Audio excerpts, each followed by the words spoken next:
guess who it is. Earlier that week, she had secretly went to Borders bookstore and picked up several wedding magazines. Thinking about her new life, she exhaled a large, joyful breath when the doorbell rang. Damn, she thought, there's no rest for the weary. She got up to answer and witnessed a startling sensation. Hello, Celeste. A tall, dark, slightly older figure stood in the doorway. He had tiny specks of gray in his goatee and an extremely short hairstyle. He had on casual linen slacks coupled with a white linen shirt, unbuttoned just enough to reveal a small silver cross. He wore square framed glasses resembling a distinguished professor. Celeste remained motionless, eyes freaked at the apparition before her. The handsome figure continued murmuring indistinguishable words. She could not respond. She stood with her mouth open, wanting to speak. Aren't you going to invite me in? Celeste shook herself free from her immobilized state and invited the man into her home. She did not understand why he had come. Why now? She was just recently engaged. She felt faint.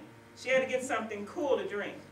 Celeste went to the kitchen for a bottle of Fiji before speaking. She took a long, extended gulp, drinking half the bottle. So, Kevin, what brings you here? He smirked. I wanted to see you. Am I all you wanted to see? Of course not. I also came to see our son. Cody's father was in the Peace Corps, along with Celeste. So she spent many, many years in the Peace Corps, and she got pregnant in the Peace Corps. And so she left to come back to America. They were working in Africa, and he stayed. So he has been, what do you want to say, incognito for about 7 years. Wow, And he just finally pops up right after Celeste gets engaged. So you get to see the different things going on between Kevin and Cody, and Kevin and Celeste, and Kevin and Johnny, because why, you're talking about baby's daddy and fiance. So you know it's going to be some things going on between them two, as well as some mystery to it. Why is he here? Why would he show up after 7 years? These are the questions that she asked, that Johnny asked, and of course the reader will ask too. Why would you show up after 7 years and you've never picked up the phone not one time? Once again, I kind of flashing at just a little bit after my life, not so much, but just a tad bit after my own life, dealing with those kind of things. And the good thing is Cody is young enough where, you know, he doesn't ask very many questions, so he hasn't gotten to that question of why you're not around, Dad. We know, some of us know that as kids get older, they're going to ask that question. And so we kind of play on that. But anyway, that's pretty much In a Dream in a nutshell. I won't reveal everything. That's why I had the book for you to purchase. Because I really believe that you will enjoy it. I really believe that it's a really good book. I actually, it's funny, I started reading the book and to find passages to read for today, and I hadn't picked up the book since I last edited it, and so I'm constantly in this editing mode. And so when I started reading the book in a non-editing kind of way, I was like, wow, this is really good. Wow, this really flows. I can usually read a 300-page book in about 3 days. So I usually can read about 100 pages a day. I actually read my own book in 2 days. And it would have been less than 2 days if I wasn't so distracted. So that's how easy of a read it is, that you can just go straight through it. And even though it has words that we know, but we're not exposed to as much, you do kind of get the sense of, oh, okay, I wouldn't have chose that word for it, but you know, you appreciate those kind of terminologies. I do try to switch it up with the terminologies, and I try to use terminologies that we all tend to know, but we just don't use on a regular basis. And I think that's what makes the story so fantastic and in the fantasy realm. And so that's In a Dream. That's my debut novel. I am actually working on a nonfiction relationship book taken from another friend of mine. And because she's always saying this, you can't just treat me any kind of way. So I am working on that as we speak. And I actually have ideas for a lot of different novels. And I'm kind of going into this realm. I say that the way I have things planned out right now, they're in couplets. So it's like, okay, here's the nonfiction, here's the fiction, here's the nonfiction, here's the fiction. So that's how I've got ideas for 8 different books at this point in time, and that's how they run. They run in these couplets of fiction, nonfiction, nonfiction, fiction. So be on the lookout as I go through the years of trying to write more of these books. But I hope that you enjoy In a Dream. I hope you get to read In a Dream. I do have copies available for sale. I do have also bookmarks, so if you don't want to buy right now, you can just take a bookmark, and my website is on there.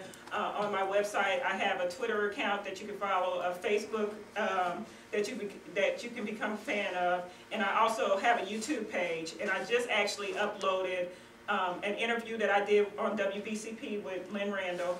And so I've done it's like a 17-minute segment where we discuss my book as well. And she also shares some of the things that she liked about my book. And so that's up on my YouTube channel, as well as the National Council of African American Men Evening of Celebration and Recognition. I've got about half of their event up there where I was just emceeing on Saturday. And I didn't talk too much about my book, but you should check out my page because they had some really great speakers. They had Dr. Harold Davis, who is part of Talks Mentoring, resource officer from Centennial High School, received an award, so he talked a little bit. Joe Stovall of State Farm Insurance received an award, so he talked a little bit. Muriel Bondaron, who is an administrator, she's been like an administrative in school administration for a very long time, so she talks a little bit. And then it's just some really great things. So definitely check that out. Go to my website, follow some of my pages, shoot me an email every now and then. Tell me what you like, what you don't like, and I'm just very happy that you all were able to come. Does anybody have any questions, any type of question? Yes. Are you planning your future books to stay within a romance genre? Or? I am. It's all going to be about romance relationships, because that's just kind of and all 8 books, so even the nonfiction books are going to be in that relationship kind of realm. And I probably won't venture too far out of the romance and the relationship aspect of it, but I know there is one book that I want to write that has a kind of metaphysical tone to it, and so I kind of take it not so much from the Twilight stuff, but kind of in that, like I said, metaphysical kind of zone as Twilight would be. Yes, ma'am. Would you like me to help sell your book easily? Like when they get my computer back, I can write my scripts and stuff. That's right. My daughter is she's a script writer too. So yes, I want you to write your scripts if you ever just decide to do what I tell you to do. Anybody else have any questions? Anything either about the book or about publishing? I did actually self-publish. Like I said, it's on lulu.com. I haven't released it to be on like Borders or Barnes & Noble or Amazon or anything as of yet, because I'm going to do one more final edit. So the books that you actually will get, they're signed and numbered, because that is a limited first edition, and then I'm going to change the book around. The cover will still stay the same, but the contents will be changed a little bit around, because I'm still doing a final edit of that book. So that will eventually be a rarity, because it's only going to be 100 copies available of my first edition. So, anybody else have any questions? Yes, ma'am. Now, are you, I guess it's one of your goals to kind of help, particularly Afro-American women, make the right choices when it comes to these kind of decisions? Or is it kind of just, you know, this one will be okay, but that one may not be okay, but this time if you want to just don't care whether it's okay or not, it's okay to go after this one? Or where are you moving people through those waters? I mean, through the relationship, for me, it's always about extending a legacy of love. So actually I'm trademarking that, LOL, legacy of love, because I feel like it's all about the love. So my thing is always trying to bring people together, bring a balance, bring a harmony. And that's something that I feel that in this country especially, we have been disconnected, especially African Americans. We have been disconnected from our men, we have been disconnected from our children. So I'm more about bringing that connection back together, that unified connection. And I actually have an acronym I just figured out this morning for LOVE, L-O-V-E, and it's living out the vehicle of evolution, because the only way we can evolve is if we love one another and work within that realm. As I study ancient societies, a lot of times their demise became because they got so selfish and egotistical.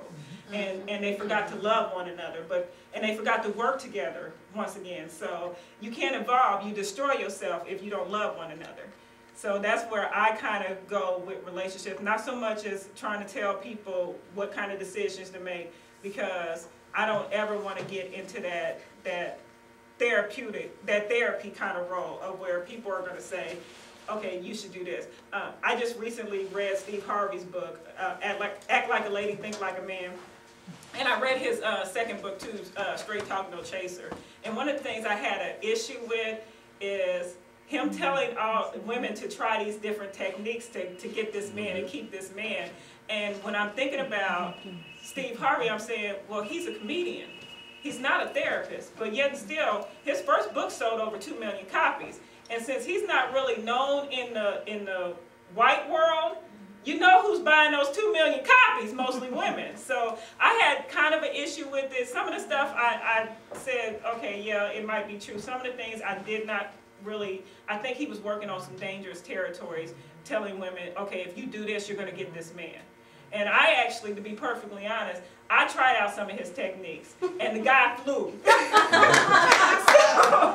you know, and flew quick.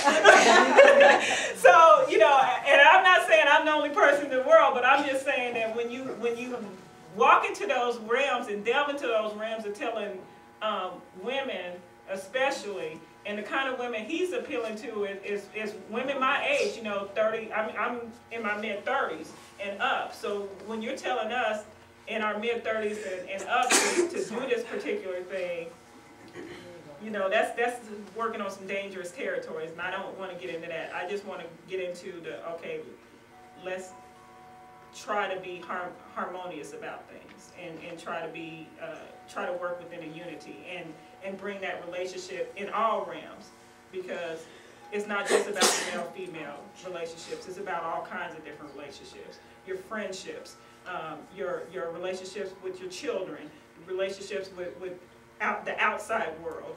So that's where I kind of go. Any other questions? Is this your first book? This is my debut novel. This is my first novel. I actually wrote a book called 35 Wishes. And it's a small book, and basically what I did was I took these, what I call wishes, so it's little stuff like peace, joy, love, those kind of things, and I just wrote these little excerpts to these wishes, and it's actually part of a trilogy, so it's 35 wishes, and then it's 35 poems, breaking of a new dawn, and then it's 35 more wishes. So I'm working on 35 poems as we speak. I have 7 more poems to write to complete that second